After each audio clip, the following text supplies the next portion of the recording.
कुछ ऐसी टिप्स होती हैं जिन्हें अगर हम फॉलो कर लें तो हमारे जो कार्य होते हैं वो बहुत ही सरल हो जाते हैं और साथ ही समय और पैसे की भी बचत हो जाती है। तो इन्हीं टिप्स का फॉलो कर कर हम अपने कार्यों को आसानी से कर सकते हैं। तो आइए ये टिप्स कौन कौन से हैं इनके बारे में हम बात कर लेते हैं। नमकदानी से नमक जब भी निकालते हैं तो नमकदानी से नमक निकालने में हमें काफ़ी दिक्कत होती है, क्योंकि इसके जो छेद होते हैं वो काफ़ी छोटे होते हैं और इससे नमक आसानी से नहीं निकल पाता है। हमें काफ़ी कोशिश करने के बाद भी थोड़ा थोड़ा ही नमक इसमें निकलता है। तो इसी से संबंधित यह ट्रिक है। तो हमें ले लेना है चावल के दाने। नमकदानी को हमने खोल लिया है और खोलने के बाद चावल के दानों को हमें इसमें ऐड कर लेना है।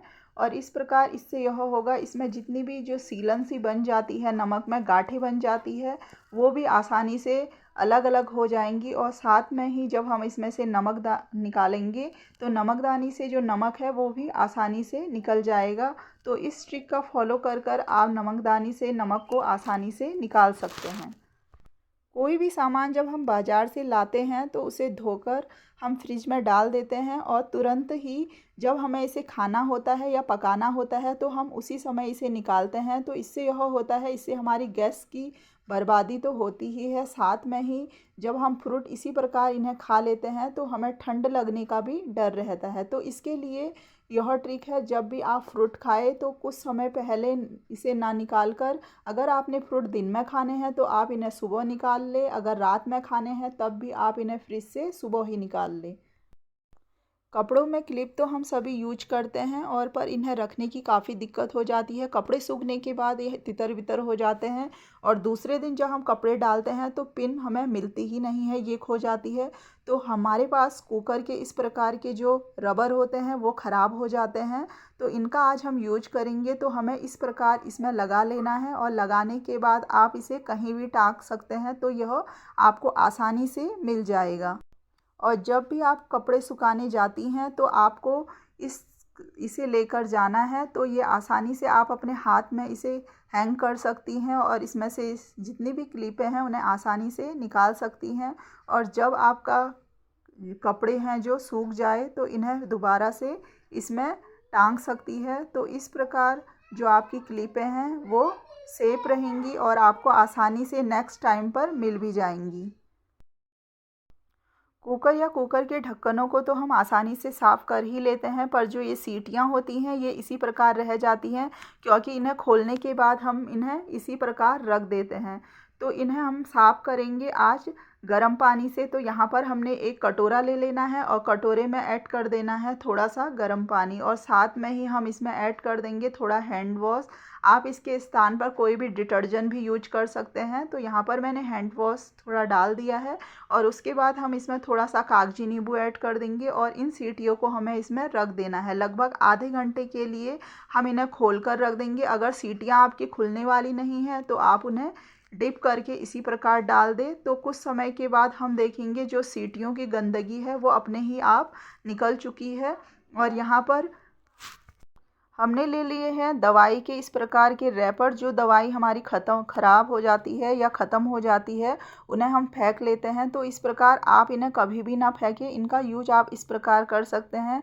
सीटी के अंदर हमारा हाथ इस प्रकार नहीं जाता है, क्योंकि जो इसके पुर्जे होते हैं वो काफ़ी छोटे होते हैं। और इस प्रकार आप इसे इस प्रकार मोड़कर आसानी से सीटियों की सफाई कर सकते हैं। तो कुछ समय में आप देखेंगे सीटियों में जितनी भी गंदगी लगी हुई है वो आसानी से निकल चुकी है और सीटियां हमारी साफ़ हो चुकी हैं। वीडियो अगर आपको थोड़ी भी पसंद आ रही है तो प्लीज़ चैनल को सब्सक्राइब करना ना भूलिए। हम अपनी नेक्स्ट टिप की ओर बढ़ते हैं। नेक्स्ट टिप है धागे को लेकर। जब भी हम धागा सुई में डालना चाहते हैं तो सुई में धागा जाता ही नहीं है। हमारी आंखें कितनी भी तेज़ हो तो धागा डालने में हमें दिक्कत हो ही जाती है। तो इस प्रकार हम धागा डालते हैं तो वो आसानी से नहीं जाता है। तो हमें ले लेना है नेल पेंट। नेल पेंट तो हमारे घर में होता ही है, तो आप इसमें नेल पेंट को लगा लें। इसके जो आगे वाला हिस्सा होता है इसमें हमें नेल पेंट को लगा लेना है और थोड़ी देर के लिए उसे छोड़ देना है। जब वह सूख जाए तो उसके बाद हम इसमें इसे डाल देंगे और ये आसानी से जो धागा है वो सुई में चला जाता है। तो इस टिप्स का यूज करके आप सुई में आसानी से धागा डाल सकते हैं।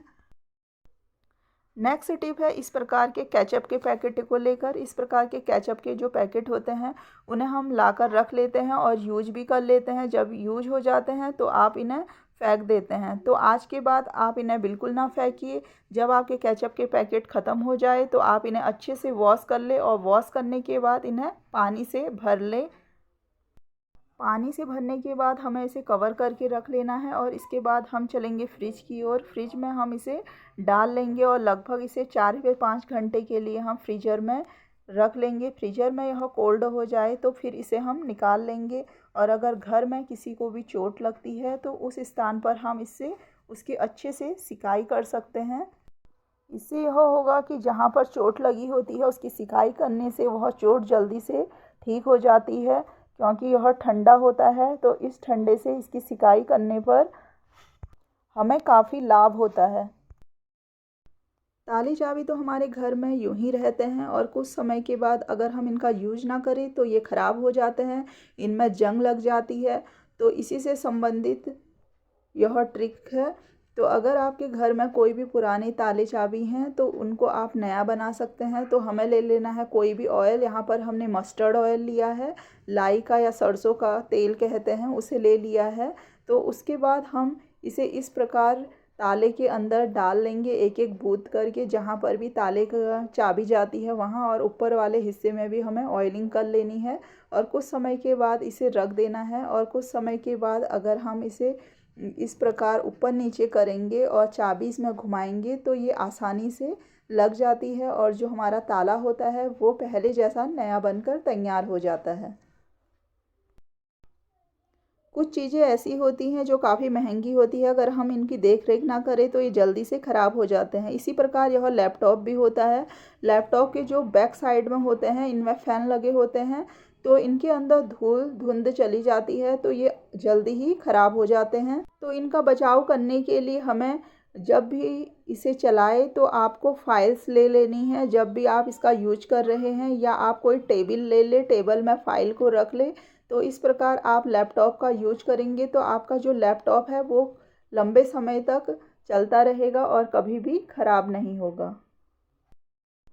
जब भी हम बचे हुए चावल को गर्म करते हैं तो बचे हुए चावल की यह दिक्कत हो जाती है, उसे गर्म करने पर उसमें तली सी लग जाती है, वह जलने लग जाता है। तो आप जब भी चावल गर्म करने जाए तो आपको थोड़ा पानी के छींटे इस प्रकार चावल में मार देने हैं। थोड़ा आपको पानी उसमें डाल देना है तो उससे यह होगा कि उसमें अच्छा सा एक मॉइस्चर हो जाएगा। और मॉइस्चर होने के बाद जो चावल होगा, चावल गर्म हो जाएगा और उसे इस प्रकार एक चम्मच की सहायता से आप हिला लें और चावल आपका पहले जैसा ही ताज़ा बनकर तैयार हो जाएगा। तो इस ट्रिक का यूज कर कर आप चावल को गर्म कर सकती हैं और अच्छे से परोस सकती हैं।